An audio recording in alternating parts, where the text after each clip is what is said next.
राजनीतिक सामाजिक क्राइम से संबंधित सभी खबरों के लिए तहलका हिंद न्यूज चैनल को सब्सक्राइब कीजिए और हमारे बेल आइकन को भी दबाएं।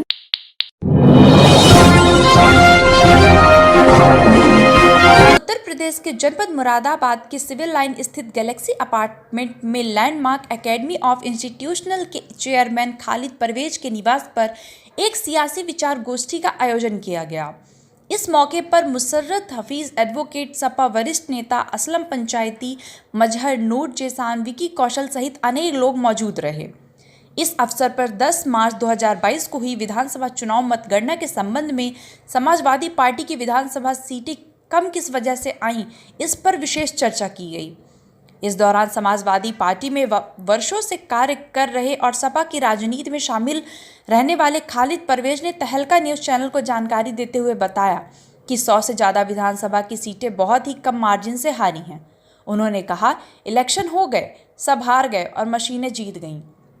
उन्होंने भारतीय जनता पार्टी की सरकार पर सवालिया निशान लगाते हुए कहा कि समाजवादी पार्टी के नेता और कार्यकर्ता अभी हिम्मत नहीं हारे हैं। कार्यकर्ताओं का मनोबल पूरी तरह कायम है और आगामी 2024 के लोकसभा चुनाव में मुंह तोड़ जवाब दिया जाएगा। अखिलेश यादव गरीबों, असहाय छात्र, किसानों के मसीहा हैं। खामोश रहने वाले नहीं, वह एक न एक दिन भारत के प्रधानमंत्री बनेंगे। इसी क्रम में मुसर्रत हफीज एडवोकेट ने अपने विचार व्यक्त करते हुए कहा कि उत्तर प्रदेश की सरकार में समाजवादी पार्टी मजबूत विपक्ष के रूप में मौजूद रहेगी और जनता की समस्याओं की आवाज़ उठाएगी। इस दौरान समाजवादी पार्टी के वरिष्ठ नेता असलम पंचायती ने भी अपने विचार प्रस्तुत किए और कहा, अखिलेश यादव खामोश बैठने वाले नहीं हैं, लगातार संघर्ष करना जानते हैं।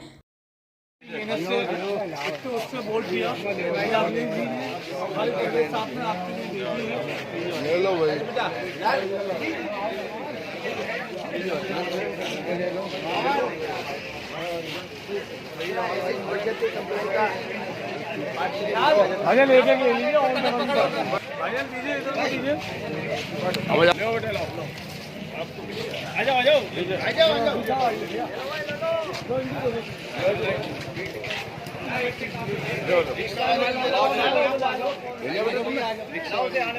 आइए पास में आइए, आपको मिल गया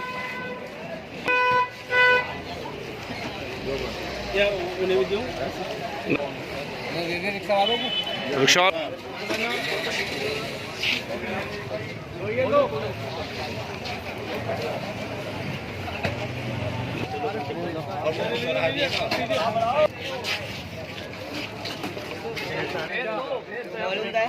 मालिक आला मेडिकल पे आ रहे जाओ। लो भाई आ जाओ। खालिद परवेज साहब, अभी 10 मार्च को मतगणना की गई, आपकी समाजवादी पार्टी की कितनी सीटें आई, क्या कहना चाहेंगे?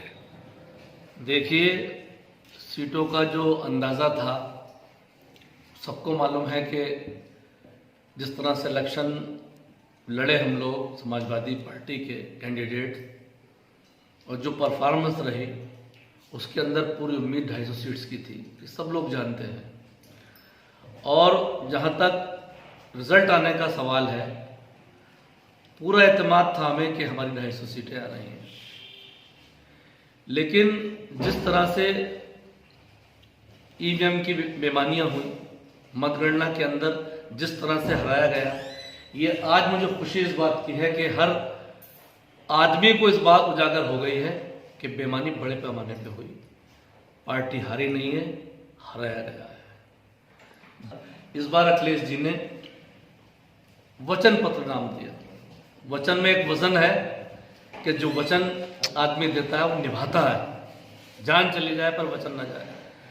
वचन पत्र में जिस तरह सा खूबियां थी, जिस तरह से किसानों के लिए, मुसलमानों के लिए, पिछड़े वर्ग के लिए, हर कमज़ोर वर्ग के लिए सहूलतें दी थी, हर शख्स मुतमईन था। तो सीट्स तो हमारी 250 हैं, अगर आप जोड़ना चाहें 111 समाजवादी की हमारी पार्टी की और 14 गठबंधन की लगा के 125 होती हैं। अगर इसके अंदर आप 90-100 सीटें जोड़ दें, जो वो सीट्स हैं जो 200 वोट्स की मार्जिन से 2018 तक 100 सीटों का फर्क आ रहा है। अफसोस की बात है कि हमारी सीट्स 200-200 वोट से हारी गई है। मुरादाबाद के जहाँ जिस शहर में मैं बैठा हूँ, यूसुफ अंसारी साहब की सीट 100% जीती भी थी। 40-50 हज़ार से आगे चल रही है। बत्तू खैर साहब 1.5 लाख करीब वोट लेने के बाद 700 कुछ वोट से हरा दी गई। शर्म की बात है। डेमोक्रेसी का कत्ल हुआ है, सच्चाई का कत्ल हुआ है, इंसानियत का कत्ल हुआ है। ये चुनाव जिस तरीके से अंजाम दिया गया है, ये मुल्क के लिए एक बहुत बड़ा खतरा है। इस खतरे को हमें समझना होगा। आप किसी तरह से देख लीजिए, मैंडेट जो मिला है वो समाजवादी को मिला है। आज इनके चेहरों पे जीत की क्या खुशी है। हर जगह इंसानियत का कत्ल करना है। साहब वो बुलडोजर ले लिया। आज हैदराबाद का विधायक कहता है कि हमने चिन्हित कर लिए हैं, जहां हमें वोट नहीं मिला है वहां हम देख लेंगे बुलडोजर। हमने चिन्हित कर लिए हैं, जहां हमें वोट नहीं मिला है वहां हम देख लेंगे बुलडोजर का मतलब जानते हैं बुलडोजर क्या होता है? क्या है? धमकी। यानी आजादी छीनना, ये आजादी की बातें हैं। तो हमें पूरा कॉन्फिडेंस है, हमारी सीट्स 250 आई हैं। ये जंग जारी है। हमारे नेता अखिलेश जी ने बहुत अच्छी, मैं 10 तारीख को उनके साथ था, 12 बजे से लेकर रात 8:30 बजे तक रहा। वो पूरी जद्दोजहद करते रहे, जहां जहां बेईमानियां होती रही रोकते रहे। कुछ डीएम ने सुनी भी, शुरू में स्टेबल हो गया कि हमने बेईमानी कर ली है, तो उन्होंने फ़ोन उठाने तक बंद कर दिया। खैर मैंने उनको गले लगा के एक हिम्मत देने की कोशिश की, लेकिन मैं टूटा हुआ था। मैं उस शख्स की तारीफ करूंगा कि उन्होंने मुझे हिम्मत दी और कहा परवेज भाई जाओ, मिठाई के 3-4 ट्रक जो लखनऊ से लेके, फरखाबाद से लेके, कन्नौज से लेके, बदायूं, बरेली, मुरादाबाद, अमरोहा, बिजनौर, सारे जनपद में बंटनी थी। मेरा दिल मायूस था। उन्होंने कहा परवेज भाई मायूसी की क्या ज़रूरत है, हमारी 125 सीट्स आई हैं, आप जाइए, हर जगह जश्न मनाइए और मिठाई बंटिए। क्या कैंडिडेट्स आज भी जो जीते हैं उनमें जोश है, लेकिन मायूसी ये है कि सरकार बनने की जो खुशी थी उसके अंदर कमी आई।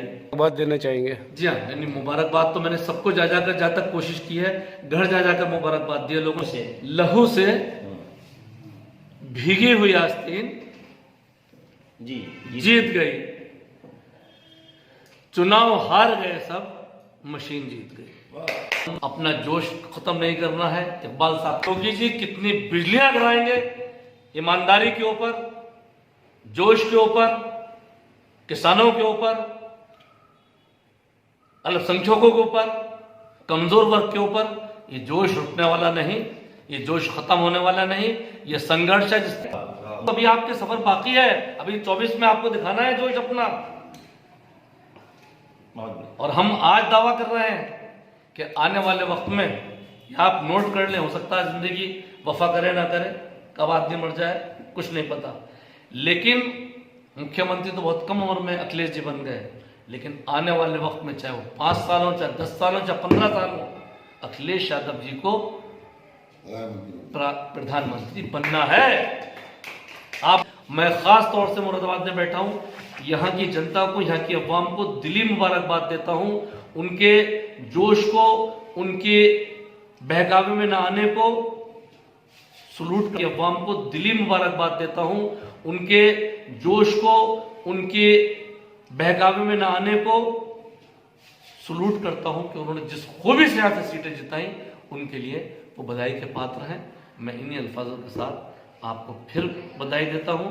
और मैं आपके बीच जहां जहां भी हूं, मुझे कोई लालच नहीं कि मुझे कहीं का टिकट चाहिए, मुझे कहां कुछ बनना है। या आप खुद भी हाई कमांड से पूछ सकते हैं क्या क्या उन्होंने मुझे देना चाहा, लेकिन मैंने कहा साहब ये पब्लिक की अमानत है, इनको दीजिए आप, मुझे तो सेवा करनी है। मैं आपको एक लैंडमार्क के नाम से फ्री बच्चों को पढ़ा रहा हूँ, जिसके अंदर MBA भी है, BBA भी है, BC भी है, सारे कोर्स मौजूद हैं। इंशाल्लाह यूनिवर्सिटी भी बनेगी। ये कमजोर लोगों की, जिनको पढ़ने का मौका नहीं मिलता, मार्गदर्शन नहीं मिलता, ये उनकी यूनिवर्सिटी बनेगी, ये उनका इंस्टीट्यूशन है। और मैं चाहूंगा कि आप दुआ करें कि ये परवान चढ़े और जो कमजोर वर्ग का हमारा बच्चा पढ़ना चाहता है।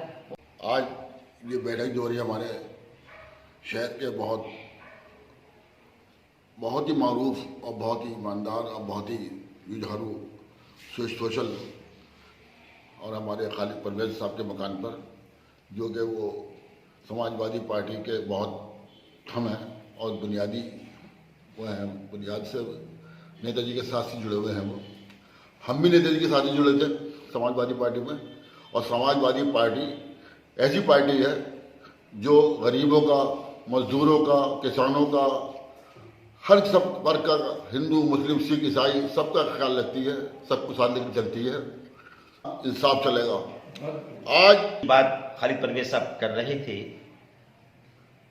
ये यूं मुमकिन था कि बहुत पहले जब समाजवादी पार्टी का उदय हुआ था और 3 बार हमारी सरकार बनी, जब इसका नाम पड़ा MY factor, M for Muslim और Y फॉर यादव, समझ में ये बात नहीं आ रही है। जब मुस्लिम और यादव सरकारें बना सकते हैं तो इस बार तो सारा जाट हमारे साथ था, सारा किसान हमारे साथ था, सारा नौजवान हमारे साथ था, सारा मौर्य हमारे साथ था, राजभर समाज हमारे साथ था, सारा OBC हमारे साथ था। How can it be possible कि 2 लोग कैन फॉर्म द गवर्नमेंट और जब पूरा समाज है, किसान, जवान, औरत, मर्द, हिंदू, मुसलमान, OBC, SC, higher caste, Sharma, Verma, everybody बात विद अस, तो बात समझ आ जाती है कि जब वो 2 लोग सरकार बना सकते हैं तो बाकी लोग तो सरकार क्या यहां से दिल्ली तक जा सकते हैं। जाहिर बात है कि इस बार जितना समर्थन हमारे अखिलेश भैया को मिला, ये बात कहने में मुझे जरा भी हेजिटेशन नहीं है कि उनके वालिद मोहतरम हमारे सबके नेताजी माननीय मुलायम सिंह जी को भी इतना पुरस्कार, इतना समर्थन, इतना वोट नहीं मिला। तो बात समझ में क्लियर कट बात है कि कुछ तो हुआ है।